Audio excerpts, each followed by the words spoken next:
Ẹ káàbọ̀ sí orí ìkànnì fídíò tó wà lẹ́gbẹ̀ẹ́ máa ṣe máa play fún nínú fídíò oríṣiríṣi ọ̀rọ̀ àṣírí pẹ̀rẹ̀pẹ̀rẹ̀ lọ́tún síta ẹ̀wọ́ ẹtì mọ táwa ṣe lórí ìkànnì pé tí àwa kò bá rí àwa kì í sọ ìtọ́ bá wá síbi láti wá sọ ajẹ́kẹ́ àti ṣèwádìí dáadáa lórí ẹ̀ka tó wá sọ tó bá yẹ kí ìgbà àkọ́kọ́ ni ẹ̀ ń dáa fún máa lórí ìkànnì ẹ like ẹ comment ẹ subscribe ẹ share àwọn fídíòs wa àfihàn máa dé ìgbádùn àwọn content báyìí ìlú ká má fi ọ̀pá pọ̀lọ̀pọ̀lọ̀ ká má fi pa ìjọ ìyàwó kò ṣù bẹ́ẹ̀ ká tu ojú abẹ́. Àwọn bàbá tó bí wa free education àwọn lọ́wọ́ ni wọ́n kà. Ẹ má mú ní religious. Bàbá Bájí Akíntóyè, olóyè Sunday Igboho, they are not an herbalist. They are not an herbalist. Olóyè Sunday Igboho kò mọ fáádà. Kìí dáfá. Tábà ní ọlọ́pẹ̀lẹ̀ ni. We embrace each and every one because it is a nation. There will be constitution. Kí ló bí wípé ẹja gbòmìnira? Ó bẹ̀rẹ̀ látòrí wípé Fúlàní ń jẹ wá lóko láyè ìjọba àná láyè Muhammadu Buhari. Bá a bá wá mú Fúlàní, àwọn Fúlàní wọ́n wá ní agbára aláwọ̀ kan tí wọ́n pè ní nìyá àti Allah. Àwọn náà wá dúró gẹ́gẹ́ bí wípé kò sí kankan tí ó ṣẹlẹ̀. Bá a bá wá lè fọlọ́pàá mú yín ẹ jẹ́ kó ní kálukú ṣe tiẹ̀ lọ́tọ̀ọ̀tọ̀. Àwọn bàbá Bájí Akíntóyè àti olóyè Sunday Igboho tí wọ́n initiate tí wọ́n pè Yoruba Nation, they are not daft. Tabarẹ́ lómi wá ní Igboho is an illiterate. He doesn't know what to have a nation requires. He doesn't know. But kí wá làwọn tí òfin mú tí wọ́n rí pé wọ́n kidnap lónìí àbí banditry tí wọ́n fi wọ́n sílẹ̀ tí wọ́n declare àwọn banditry Boko Haram tí wọ́n declare àwọn as terrorist group. Àwa rí wípé impunity yẹn pọ̀ jù. Impunity ló bí ohun tí wọ́n ń pè ní wípé tá a bá ti wá rí wípé bí pápọ̀ ọgbọ́n ò ní ṣe é gbé ẹ jẹ́ kó ní kálukú ó lọ lọ́tọ̀ọ̀tọ̀ ká mọ̀ wípé àwọn tó bá wọnú ìlú wa wọ́n á gba visa passport wọnú ìlú wa làá lè mọ̀ wípé àti bí ìlélẹ̀ tiwa bí wọ́n bá mú Fúlàní kan wọ́n ní kèé ṣe Fúlàní tàwọn Nìjẹ́ ni wọ́n ti wá. Òun ló bí initiative pé let's split. So it doesn't base on what we call religion per se. Ẹ̀sìn kan ẹ̀sìn mẹ́ta ló gbajúgbajà nílẹ̀ wa bí yìí tá a lè pè ní Christian, Muslim and traditionalist. Bẹ́ẹ̀ sì yìí ṣe wá gbajúgbajà lọ́dọ̀ wa bí àwa láwọn kan tó ṣe wípé there are a lot of religions throughout the world.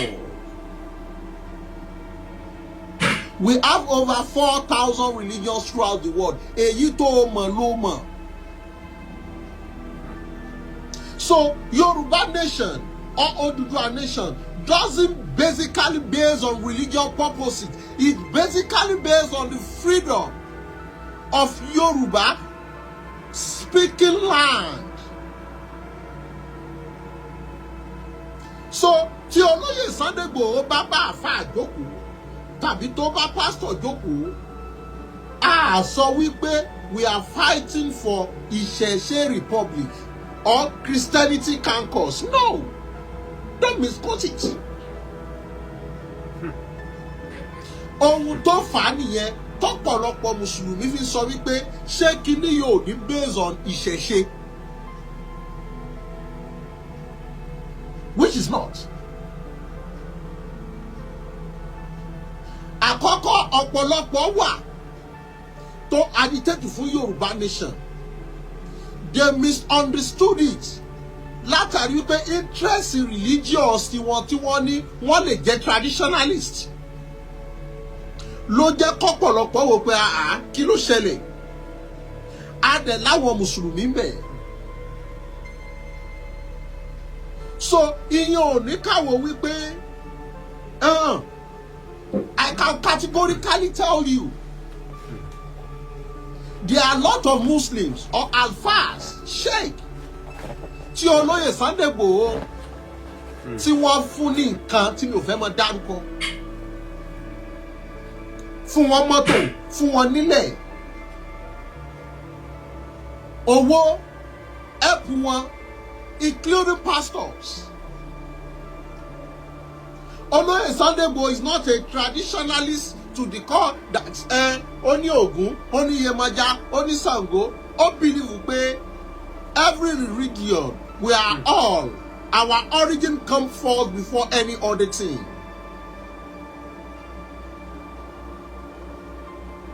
But ọ̀pọ̀lọpọ̀ tó agitate fún Yoruba Nation, there is no normal brochure. Kí ni wọ́n pè ń brochure rí pé guidelines tó guide ọ̀pọ̀lọpọ̀ pé nǹkan báyìí ni kò sọ̀rọ̀ sí, nǹkan báyìí ni kò sọ̀rọ̀ lé, oníkálùkù kan tán náà, oníkálùkù sọ̀rọ̀. And ohun tá a bá fẹ́ jẹ́ kí èrò pọ̀ ń bẹ̀, you open way for everybody to speak. So ọ̀pọ̀lọpọ̀ láti bí ọ̀rọ̀ wọ́n baptize àwọn nǹkan yẹn láti búùyàn ṣépè. No, ọ̀rọ̀ ló máa ń yọ obì, òun náà ló máa ń yọ idà. You persuade, you have to tell them the advantage of having a nation. Ibẹ̀ lọ̀pọ̀lọpọ̀ tí wò wípé all these things won't it based on traditionalists. No. It will basically based on constitution, whereby everybody will have his own aspect, freedom of speech, freedom of religion.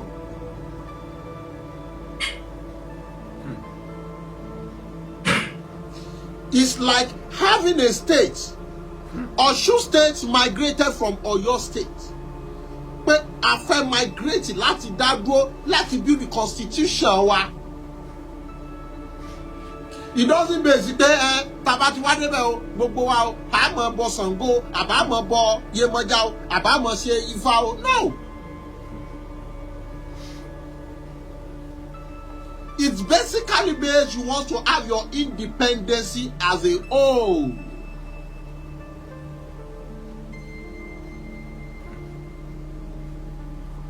So don't let us take it as if Christianity is not allowed, Muslim is not allowed, Hindus is not allowed.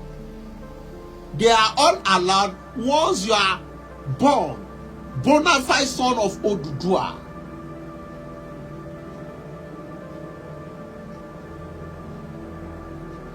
So wọn gbé Yoruba Nation kalẹ̀ nítorí ẹ̀sìn. No. It doesn't basically based on religious matter. It's basically based on the independence and the freedoms of the Yorubas.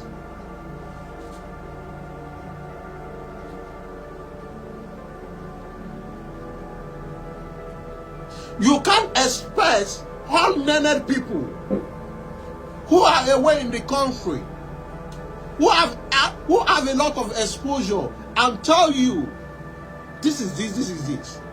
Let's take for instance, nígbà tí ìyá olóyè Mọ́jà Sọlá kú, àwọn àfáà ṣe àdúrà ọjọ́ mẹ́jọ, nígbà tá a fẹ́ ṣe àṣekágbò fún wọn, we did Thanksgiving in the church. Everybody is allowed.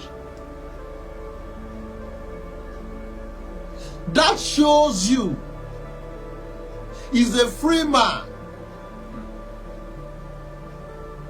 That shows you Yoruba Nation or Odudua Nation basically doesn't base on what we call religion. It's based on the freedom of the masses. So alphas can come, imams can come, Babalawo can come. Everybody is an open door. Let's join hands together and build a nation that is unable to break. That's the impact.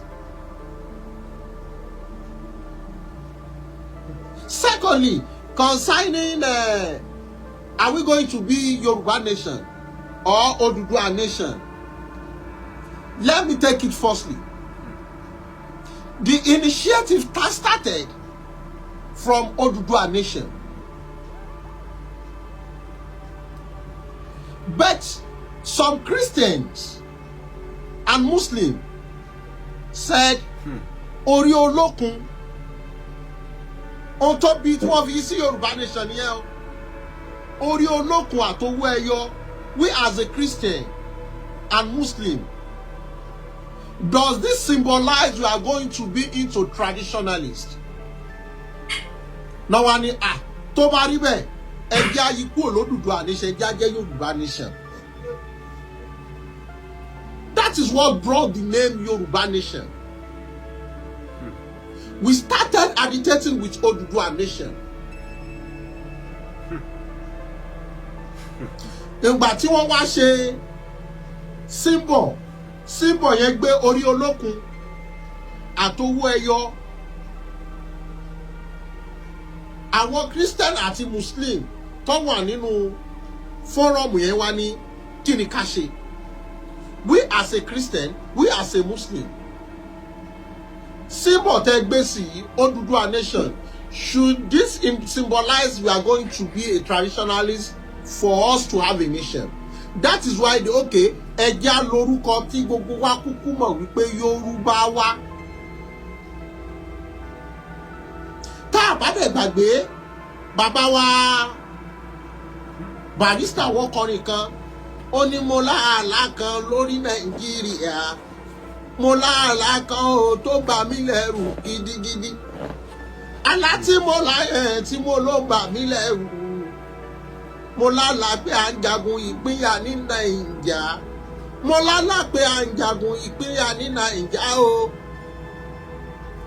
Àwọn bàbá wa sọ wípé àwọn kan pè tí wọ́n ní ìlú Àrẹwà. Ìgbò pè tí wọ́n ní Bàáfárà. Ọmọ Odùduwà, àwa náà sọ tiwa. Wo tí King Vakoti yẹn lọ́dún náà lọ́hùn tí àìtí nírú kan báyìí. Ohun èèyàn lòun Ọlọ́run. Wo ọdún tí bàbá yẹn kọrin yẹn, olóyè Sunday Igboho have never started what we call agitation.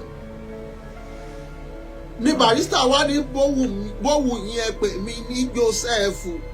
Bówù yẹn pè mí ní Joseph. Alálà ó dọmọ àjílà láọ̀ṣọ́ mo fara mọ́ o. So, káwá máa jà sí ohun tí ò yẹ ká jà sí. Tá a bá ka nínú ẹ̀yà tó kàwé, Ekiti is given fund of knowledge. Ọ̀ṣun wọ́n pè ní living spring. That doesn't turn those who live in Ọ̀ṣun as a pastor, as an alpha, to an idol worshipper. It is just a symbol. Living spring state.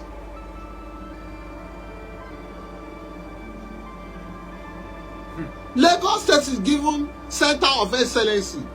Ṣé gbogbo ẹni tó wà ń bẹ̀ ló ní excellence? A lot of people are running enter skelter before they eat. It's just a name. Giving you Yoruba Nation, giving you Oludari Nation doesn't have any impact. But ohun tó bí gbogbo ọ̀rọ̀ yìí kò ju Aláàfin Ọ̀yọ́, ó ju Ọ̀nífẹ̀ lọ, Ọ̀nífẹ̀ lólórí ládéládé lẹ́gbẹ̀ẹ́ ẹgbìnrin ọ̀tẹ̀ náà ni ẹ̀pọ̀ pàkan nìkan mọ̀ọ́rú. Mo ráwọn kan gbogbo ẹni tó bá ń sọ̀rọ̀ lórí Yorùbá Nation, ohun tí ó jẹ ní wá, ìyẹn ni tó bá béèrè owó lọ́wọ́ rẹ̀. Ìyẹn ni tó bá yẹ pé gbogbo ògbà ló wá ṣe program tó ṣe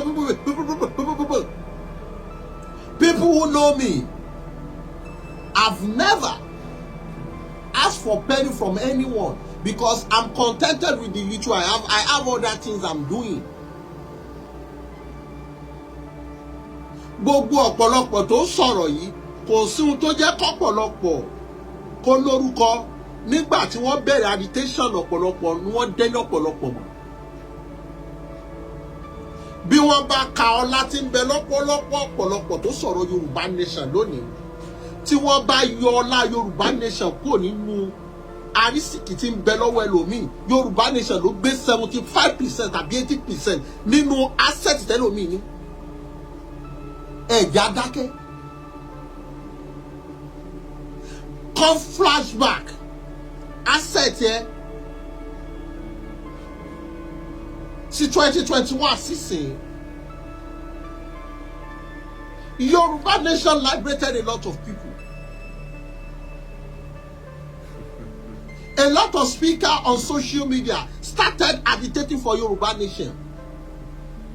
Yoruba Nation ló gbé ọ̀pọ̀lọpọ̀ nígbà tí ohun táwọn Haúsá Fúlàní ṣe fún Yorùbá tó ti wà wọ́n ti victimize everybody. What are we insulating?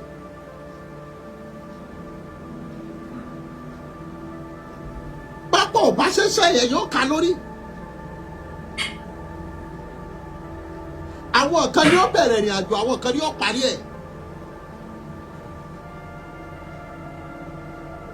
Bá a bá rí ẹlòmíì tó bá ń sọ̀rọ̀, ọ̀pọ̀lọpọ̀ tóun ti ń pera rẹ̀ lórí mídíà.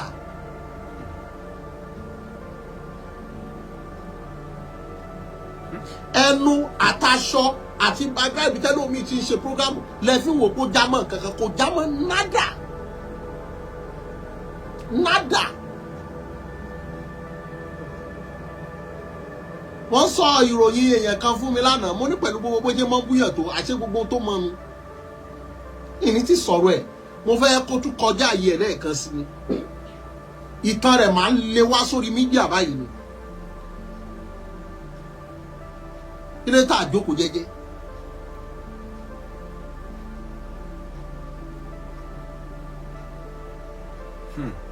Ohun tó ṣẹlẹ̀ ni wípé we don't have we have to have a lot of brochure. Ọ̀rọ̀ ẹnu làwọn míì fi bà Yorùbá Nation jẹ́. Ìjà ojoojúmọ́ làwọn míì fi bà Yorùbá Nation jẹ́. Exhausting people every day. Afẹ́ gbowó kíní kan, owó kíní kan, owó kíní kan ni wọ́n fi bà Yorùbá Nation jẹ́.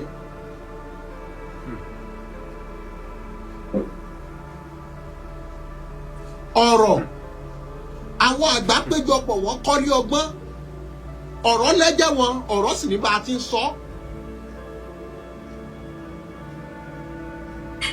Bọ́pọ̀lọpọ̀ bá sọ̀rọ̀ tó bá gbọ́ program ara rẹ̀ wò, ó yẹ kó wò pé sọ̀rọ̀ tóun sọ yìí ṣó mú làákàyè wá. Àìsọ̀rọ̀ yọ̀rọ̀ ló pe lépe àkọ́kọ́. Or women fall in love by what they hear. Likewise, men fall in love by what they see. Strategy to yẹ ká lò nìyẹn. Women fall in love by what they hear. Obìnrin máa ń yóò fẹ́ látàrí ohun tí wọ́n bá gbọ́. Kò sọ́kùnrin tí ó fẹ́ bóbìnrin sọ̀rọ̀. They fall in love with sweet things. You are my dove. You are my heart desire. My valuable treasure. My dove. Ọ̀rọ̀ dúdùn ló sọ fọ́bìnrin. Ọ̀rọ̀ dúdùn lẹ́yìn sọ fún gbogbo ẹni tẹ́ ẹ fẹ́ pè pé kó wá embrace Yorùbá Nation. What are the importance? And you have a guideline to treat, to talk to them, because we have once have what we call Western region. What are our achievements? What are those achieved? Or what are the achievements during Western region? Ó ti fún wa ní guideline láti fi market tí wọ́n ń pè Yorùbá Nation.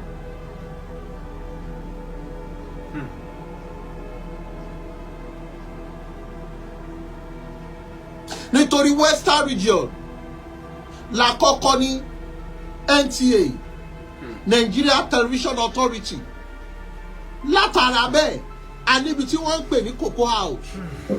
Látara bẹ́ẹ̀ la ní Old Ibadan Expressway, la ní àwọn ọ̀nà táwọn northerners gan wò pé how do we do it? Ìgbà yẹn náà bàbá Ọbásanjọ́ tún ṣe kí ní Operation Feed the Nation. We are one of the large cocoa producers there. When oil was not yet discovered.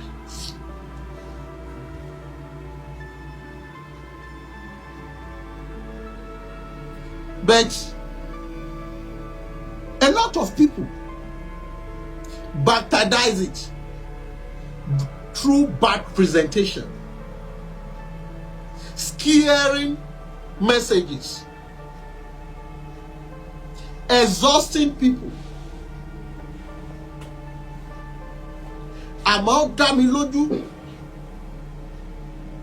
bó bá tó àsìkò àti fùrọ̀là.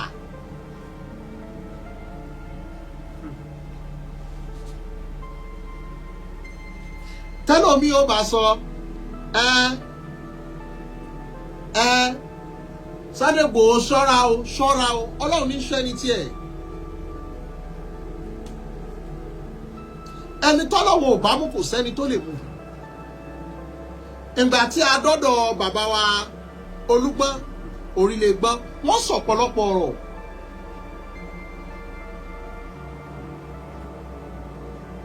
wọ́n sọ ọ̀pọ̀lọpọ̀ ọ̀rọ̀ tí wọ́n sọ. wọ́n ní ọ̀rọ̀ Sunday Igboho yìí náà wà nínú tá a fi negotiate tí ààrẹ Tinubu fi débẹ̀. nítorí back then wọ́n pe àwọn kan ní àwọn cancers nínú villa ńgbà yẹn ló jẹ́ pé Richard Okorocha say I will talk about what is happening inside the villa.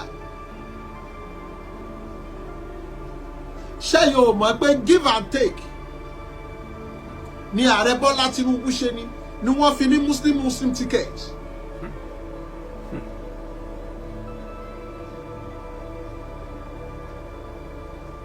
Yoruba Nation struggle was one of the powerful weapons used to achieve President Bola Tinubu's mandate. How? Because they told them if this thing wasn't given to a Southwest candidate, there will be what we call breakup in this country. That was why they want to canvass it to Yemi Osinbajo back then. Because Yemi Osinbajo himself knew there's a green light given it to Southwest. That is why Baba said Emi lo kan.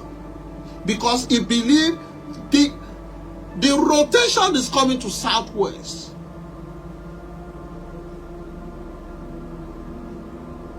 That is the weapon we can also use, that this thing must come to the South. The weapon was also used by Fayose that he doesn't agree the candidacy of the PDP. Tell me, Sunday Igboho.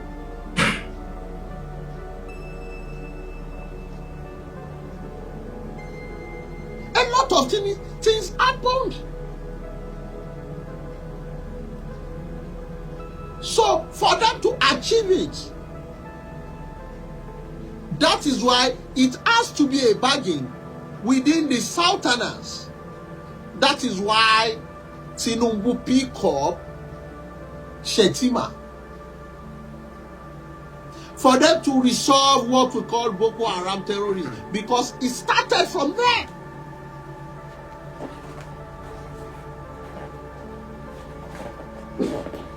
Ibẹ̀ ló ti bẹ̀rẹ̀.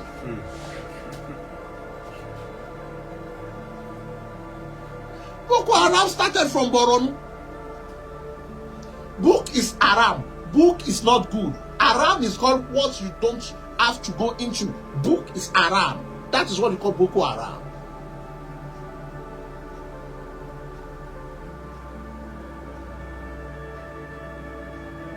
So I really appreciate everyone. Timbaka comment, Sunday Igboho is an hero. Yeah. Because he participated very well in the rebuilding of what we call Southwest today.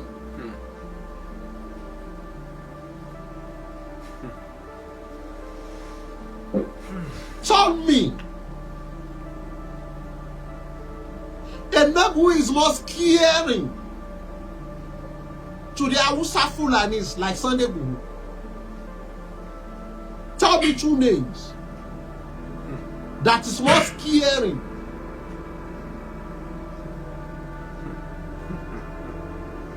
Because Sunday Igboho is coming to so place. But Fulani kan o, wọ́n ṣe yamayama mi kan o, ẹ wá ní Sunday Igboho mọ̀ bẹ́ẹ̀ lọ́la o. That is the only name, because that is the language they listen to. If you tell them the police are coming, they'll say, they are welcome. because that is the name they understand. Ọmọ burúkú lọ́jọ́ tiẹ̀. Ibẹ̀ láti wá ráwọn Yorùbá kan tí wọ́n mọ̀ sẹ́nu wá.